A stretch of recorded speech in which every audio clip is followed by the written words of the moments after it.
शशांक जी इंदौर से। राधा वल्लभ श्री हरिवंश महाराज जी, गुरुदेव, माया की शक्ति इतनी प्रबल क्यों है कि साधक सत्य जानकर भी उसमें उलझ जाता है? भगवान की है ना, भगवान अनंत शक्तिशाली है, तो भगवान की माया भी अनंत सामर्थ्यशाली है। ज्ञानिनामपि चेतांसि देवी भगवती ही सा बलादा कृष्ण मोहाय महामाया प्रेक्षति। जो ज्ञानिन कर चित अपहरई और बरियाई विमोह बस करे, जबरदस्ती मोह में डाल दे, उसी का नाम माया है। पर भगवान की माया से भी बढ़कर भगवान का नाम है। माया भगवान के अधीन है और भगवान नाम के अधीन है। जितना नाम जप करोगे उतना ही माया से मुक्त होते जाओगे। अगर नाम जप नहीं है तो माया पर विजय पाना कोई खेल नहीं है। माया समझे में नहीं आती है। कहाँ माया है, कहाँ है, हम हैं, तुम हैं, ये चराचर जगत है, सब भगवान का स्वरूप है। माया कहाँ है?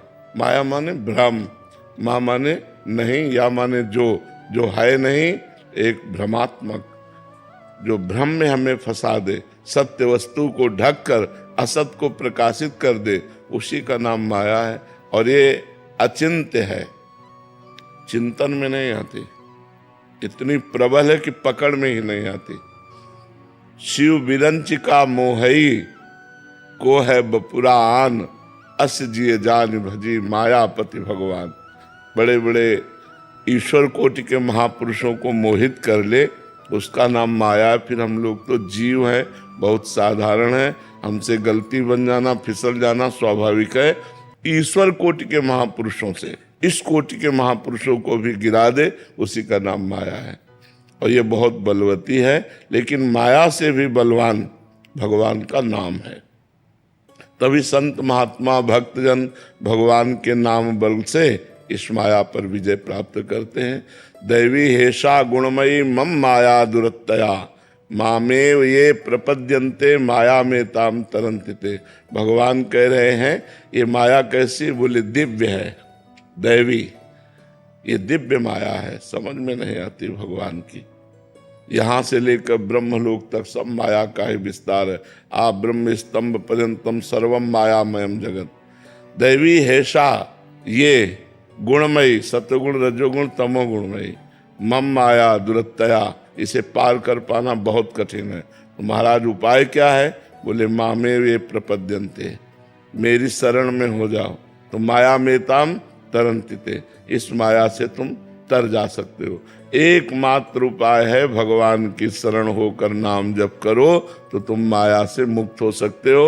अन्यथा चराचर जगत को यही फंसा के बार बार जन्म, बार बार मरण, नाना प्रकार की दुखमय योनियों में जाना, नाना प्रकार के दुखमय कर्म करके दुखमय विपत्तिमय इस संसार में फंसे रहना, यही इसका काम है, फंसाना। और भगवान का नाम मुक्त करता है, इस माया से मुक्त कर देता है। इसलिए खूब नाम जप करो, भगवान की शरणागति स्वीकार करके। रामदास जी महाराज, राधे राधे महाराज जी। महाराज जी, मेरा एक प्रश्न है, गुरुजी, भजन करते समय नाम चिंतन कभी पेट में, कभी गले में, कभी खोपड़ी में, शरीर के अलग अलग भागों में आता है महाराज जी, क्या ये सही है क्या? कोई बात नहीं, आना चाहिए, चिंतन में आना चाहिए, अच्छा है, अच्छा है। कभी पेट का मतलब हृदय में, पेट का मतलब हृदय में, हाँ, कभी हृदय में, कभी कंठ में, कभी आज्ञा चक्र में, अच्छा है, कोई परेशानी नहीं, बहुत बढ़िया है। धीरे धीरे से एक जगह कर लो, चाहे हृदय में कर लो, चाहे कंठ में कर लो, चाहे आज्ञा चक्र में कर लो, एक जगह कर लो। जहाँ एकाग्रता लाओ इसे, अब 3 जगह से इसे एक जगह में कर लो, कहीं कर लो, चाहे हृदय में कर लो। मधु जी दिल्ली से। राधे राधे महाराज जी। महाराज जी, पूजा हमेशा आसन पर बैठकर ही करनी चाहिए, ऐसा क्यों कहते हैं? और जब हम श्वास सिमरन करते हैं तो हम आसन पर तो नहीं बैठते, तो क्या वो उचित नहीं? किसने कहा कि केवल आसन पर बैठकर ही पूजा होती है? पूजा तो चलते फिरते भी होती है। अगर हम मानसिक कोई सेवा कर रहे हैं, सांसारिक कार्य कर रहे हैं और भगवान के भाव में डूबे, तो क्या उस समय पूजा नहीं हो रही क्या? ये तो प्रारंभिक बात है कि शुरुआत करने के लिए आसन में बैठकर पूजा शुरू करते हैं, नहीं तो हमारी हर कर्म पूजा है। केवल अगरबत्ती धूप बत्ती आरती करना ही पूजा थोड़ी, फावड़ा चलाना भी पूजा है, नौकरी करना भी पूजा है, व्यापार करना भी पूजा है। वो सब भगवान के कार्य हैं, उन्हें हम भगवान का मान करके भगवान का स्मरण करते हुए करते हैं तो सब पूजा है। ऐसा नहीं कि आसन में बैठकर ही पूजा की जाती हो, फावड़ा चलाते हुए भी पूजा होती है, गोली चलाते हुए भी पूजा होती है। पूजा का मतलब है भगवत भाव से युक्त हो जाना। अब आसन में बैठे चिंतन संसार का हो रहा तो पूजा कहाँ हो रही, और संसार का कार्य कर रहे, चिंतन भगवान का कर रहे तो पूजा हो रही है। खास बात चिंतन है। अनन्यस चिंतयन्तो माम ये जना परिपासते। भगवान करे जो अनन्य चिंतन करता है। पूजा का मतलब हम लोगों ने मान रखा है, अगरबत्ती घुमा लिया, ये हमें ऑफिस जाना है जल्दी करो और अगरबत्ती ऐसे घुमा रहे हो, पूजा नहीं। जब समय मिले तो अगरबत्ती भी घुमा लो, नहीं तो राधा राधा आराम से ऑफिस जा रहे हो, नाम जप करते हुए जा रहे हो, ऑफिस में काम कर रहे हो, नाम जप कर रहे हो, ये सब पूजा ही हो रही, सब भगवान के ही कार्य हैं। लाडली सहचरी अमेठी से। महाराज जी, मेरा प्रश्न यह है कि इस अधम से इतने पाप हुए हैं कि बार बार उसी का चिंतन होता है, बहुत भय लग रहा है।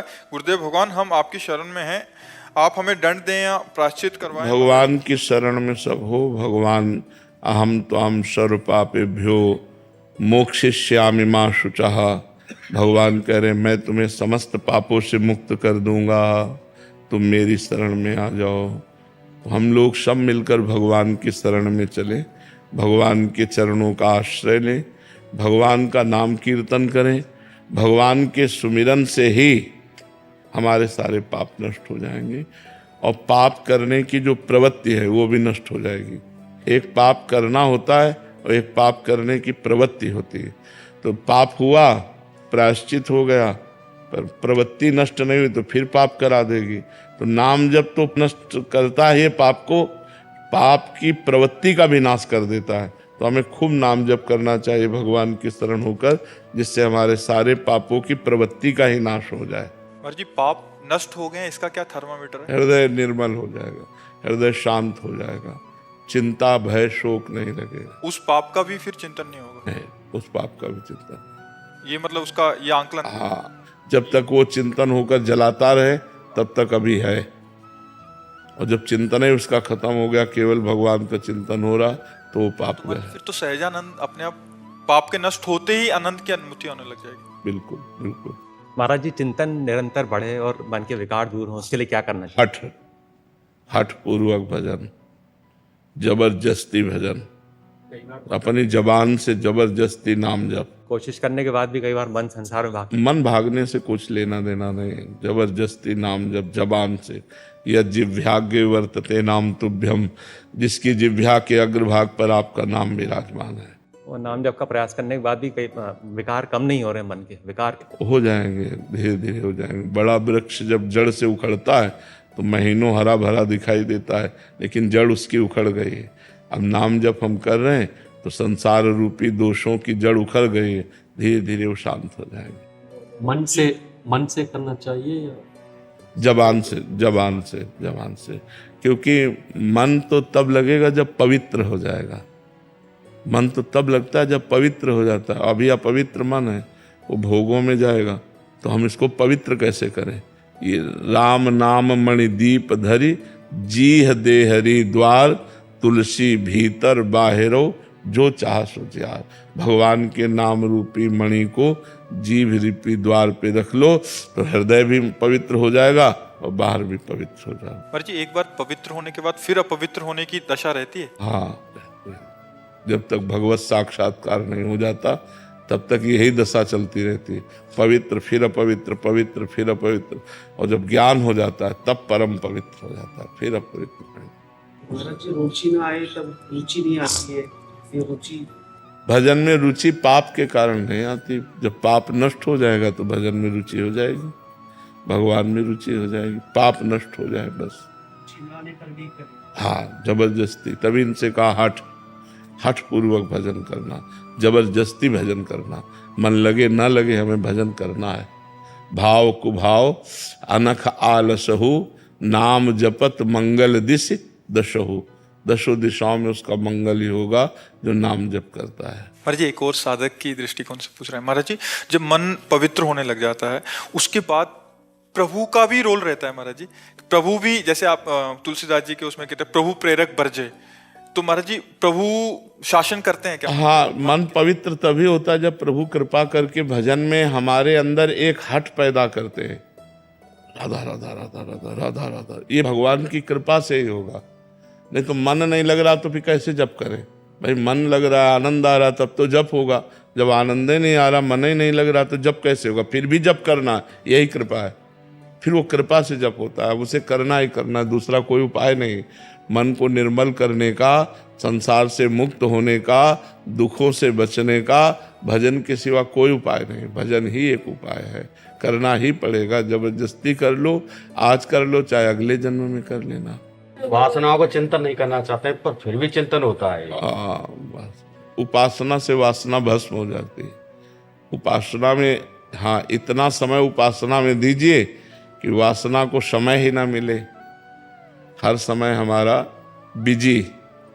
तो अंदर से जो दुर्वासना मम सदा परिकर्षयन्ति, दुर्वासनाएं जो हमें खींचती हैं वो धीरे धीरे शिथिल हो जाएगी, पर अधिक भजन होने पर। जब चलता रहता कंटिन्यू फिर भी वो वासना का चिंतन होता है। आप वैसे हमने कई बार बताया है, अगर हमारा पाप 500 ग्राम है और भजन 50 ग्राम है तो हमें अनुभव में नहीं आएगा। जब भजन हमारा 550 ग्राम हो तब समझ में आएगा कि अब हमें आनंद की अनुभूति हो रही है, अब दिव्यता का अनुभव हो रहा है, अब वासनाएं नष्ट हो रही, सब अनुभव होने लगेगा। पर अभी तो पहाड़ का पहाड़ पाप जमा है और भजन बहुत थोड़ा है, इसलिए हमें भजन करते रहना चाहिए, चिंता नहीं करनी चाहिए। कुलजीत जी लखनऊ से। श्री हरिवंश महाराज जी, महाराज जी इस संसार में पत्नी माँ का रोल निभाते हुए उनसे आसक्ति हो जाए तो उससे कैसे बाहर निकले महाराज जी? उनमें भगवान का भाव करें, क्योंकि देखो जब भगवान नहीं रहते तो हम किसी को प्यार नहीं करते, चाहे पति हो चाहे पुत्र हो। जब उसके हृदय से भगवान अंतर ध्यान हो जाते हैं, भगवान ही का तो पावर है। ये जो बिजली है शरीर में ना, बोलना, हंसना, देखना, खाना पीना, ये भगवान का ही पावर है। मान लो ये हाइड्रोजन जल रहा है तो बिजली से, पंखा चल रहा है तो बिजली से, ये एसी चल रही तो बिजली से। ऐसे स्त्री पुरुष जड़ चैतन्य जो भी हलचल हो रही वो ईश्वर से हो रही। जब हमारे पुत्र से ईश्वर निकल जाता है तो हम पुत्र के शरीर से कहाँ प्यार करते हैं? तो हम कहीं ना कहीं ईश्वर से ही तो प्यार कर रहे हैं। पत्नी के शरीर से भगवान अंतर ध्यान हो जाए तो हम पत्नी के शरीर को जला देते हैं, तो हम कहाँ प्यार करते हैं उसके शरीर से? हम कहीं ना कहीं अनजाने में परमात्मा से ही प्यार कर रहे थे। तो हमें चाहिए कि जब हम अपने पुत्र को, पति को भगवत स्वरूप देखें तो फिर ये डर खत्म हो जाएगा कि कहीं हमारी आसक्ति हो गई, तो फिर भगवान में ही आसक्ति होगी। उस रूप में भगवान ही है, पति रूप में भगवान ही है, पुत्र रूप में भगवान ही है, ऐसा मानना चाहिए। महाराज जी क्या योग वशिष्ठ हम पढ़ सकते हैं? हाँ, पढ़ सकते हैं, क्यों नहीं पढ़ सकते। पर हमें लगता है गुरुजनों से सुना जाए तो ज़्यादा अच्छा है। गुरुजनों से शास्त्र सुना जाए तो ज़्यादा लाभ प्राप्त होता है। पढ़ने में हमारी जितनी मति उतना ही पढ़ पाएंगे, लेकिन गुरुजन जब हमें समझा के कहते हैं तो ज़्यादा हमारी समझ में आता है। आदर्श सिंह जी झांसी से। राधा वल्लभ सिंह वगैरह। महाराज जी आपकी एक वीडियो देखा जो उसमें आपने कहा कि भगवान श्री कृष्ण को एक बार साष्टांग प्रणाम करेगा उसे 10 अश्वमेध यज्ञ का फल प्राप्त होता है, और 10 अश्वमेध यज्ञ का फल प्राप्त होने वाले को भी स्वर्ग की प्राप्ति होती है, पुनः मृत्यु लोक में आना पड़ता है। परंतु श्री कृष्ण जी को जो प्रणाम करने वाला है उसे जन्म नहीं लेना पड़ता। तो यही सुन के महाराज जी इन्होंने विचार किया कि वृंदावन जाएंगे बिहारी जी और सबको प्रणाम करेंगे।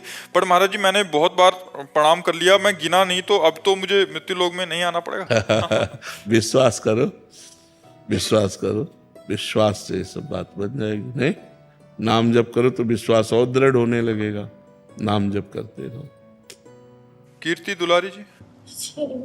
श्री हरिवंश महाराज जी। महाराज जी मेरा कोई ऐसा प्रश्न नहीं है, अगर कभी आता है तो जवाब मिल जाता है, फिर भी मन में एक बात आई है, क्षमा करना महाराज जी। महाराज जी कह रहे कि प्रयास कर रहे हैं पर कोई भी त्रुटि होती है तो मतलब आप ठीक कर देते हैं, फिर त्रुटि हो जाती है, ऐसे करके। भगवान का चिंतन करो, लीला गायन करो, लीला श्रवण करो और शांत रहो। जो गलतियां हो उनको पुनरावृत्ति ना हो, ऐसा दृढ़ भावना करो और चलते रहो। ये बहुत बड़ा मार्ग है। ये भगवत मार्ग कोई छोटा मोटा मार्ग नहीं, सबसे बड़ा मार्ग है। तो इस मार्ग में बहुत धैर्यपूर्वक चला जाता है। आनंद ना आए तो भी, गलतियां हों तो भी, जैसी भी परिस्थिति, हम कदम आगे बढ़ाते रहें तो हम सफल हो जाएंगे। भगवान एक दिन हमको निर्मल कर देंगे, भगवान एक दिन हमें सुधार देंगे, पक्का विश्वास रखो। रूपा जी, कर्नाटक से। राधे राधे महाराज जी। गुरुदेव, आप कहते हैं कि जब किसी व्यक्ति को भगवत प्राप्ति हो जाए तो उसे दोबारा जन्म नहीं लेना पड़ता। मेरा प्रश्न है कि भगवत प्राप्त जो महापुरुष है उसकी आगे की स्थिति क्या होती है? भगवान की सेवा करता है या क्या होता है आगे? वो भाव होते हैं ना, उसके अनुसार उसकी स्थिति होती है। जैसे दास्य भाव, सख्य भाव, वात्सल्य भाव, गोपी भाव, सहचरी भाव, वो जिस भाव से भावित होकर सिद्ध हुआ है वो उसी भाव को प्राप्त होकर अपने प्रभु की सेवा में रहता है। मोक्ष प्राप्त होना वो अलग चीज है। जैसे तरंग समुद्र में मिल गई, अस्तित्व खत्म हो गया, लेकिन सिद्ध देह धारण करके, जैसे वो सखा है तो सखा का सिद्ध देह धारण करके भगवान श्री कृष्ण के साथ आठों पैर खेलता है। गोपी है तो गोपी देह धारण करके वो भगवान के साथ, सहचरी है तो सहचरी देह धारण करके प्रिया प्रीतम के साथ। सिद्ध पुरुष जिस भावना से सिद्ध होता है उसी प्रकार का उसे सुख मिलता है। अब कोई वैकुंठ उपासी है, नारायण उपासी तो वैकुंठ जाएगा, कोई राम उपासी तो साकेत धाम जाएगा, शिव उपासी है तो कैलाश धाम जाएगा, अगर प्रिया प्रीतम को उपासी तो वृंदावन धाम आएगा, अगर गोलोक बिहारी को उपासी है तो गोलोक धाम जाएगा। अलग अलग साधकों की भावना है, तो जैसी भावना हमारी सिद्ध होती है वैसे ही हमको प्राप्त होता है भगवान का धाम, भगवान की लीला और भगवान का रूप। आरुषि शर्मा जी। महाराज श्री, संसार में ऐसा बोला जाता है कि संत या बाबा बनना तो बहुत आसान है, असली जीवन तो जिम्मेदारी और ग्रस्त जीवन हम में कह रहे हैं रहता संत और बाबा बनना बहुत कठिन है। बड़ी लंबी सांस लेके बोल रहे हैं। है। संत तो कोई भी बन सकता है। बन के दिखाओ, तुम्हें बहादुर समझे। और हम तुम्हें संत के नियम बताते हैं, उसके अनुसार चलो, तुम्हें बहादुर माने। कोई हमें प्यार करने वाला नहीं, जितने प्यार करने वाले थे सबसे काट, माता पिता भाई बंधु परिवार सब। कोई मनोरंजन नहीं, किसी भी तरह का कोई मनोरंजन नहीं। हर समय मन को मारना, थोड़ी भी चूक हो जाए तो संसार थूक दे। साधु का जीवन जानते हो कितना कष्टमय जीवन होता है। अब तुमने केवल बाहरी देख लिया, बोले बहुत मौज में है। 8-8 दिन भोजन नहीं मिला, 8-8 दिन भोजन नहीं मिला, बड़े कष्ट, लोग गालियां देते, बड़े कष्ट में जीवन व्यतीत होता है। ऐसे थोड़ा रह के देखो कि हम अगर गृहस्थ जीवन में रहते हैं तो जिम्मेदारियां भी होती है। तो तुम्हारे को तो 2-4 की जिम्मेदारी होगी, हमें तो हजारों की जिम्मेदारी है। बाबा जी का मतलब क्या समझते? तुम्हारे 2-4 घर परिवार के लोग होंगे, हमारे हजारों हैं। आप नहीं है हमारे परिवार के, हम क्यों आपसे बात कर रहे हैं? क्या हमारी जिम्मेवारी नहीं है आपके दिमाग को ठीक करना, आपको स्वस्थ रखना, आपको प्रसन्न रखना? तो हम जिम्मेवारी का तो निर्वाह कर रहे हैं। नहीं, हम यहाँ क्यों बैठे हैं? कोई फीस दे के आए हो क्या? तो हम अपनी जिम्मेवारी तो निभा रहे हैं कि आप हमारे हो, हमारे देश के हो, हमारे परिवार हो, हमारे भगवत स्वरूप हो। आप अच्छे आचरण वाले बनो, अच्छे विचार वाले बनो, तो आपका मंगल होगा। ये बात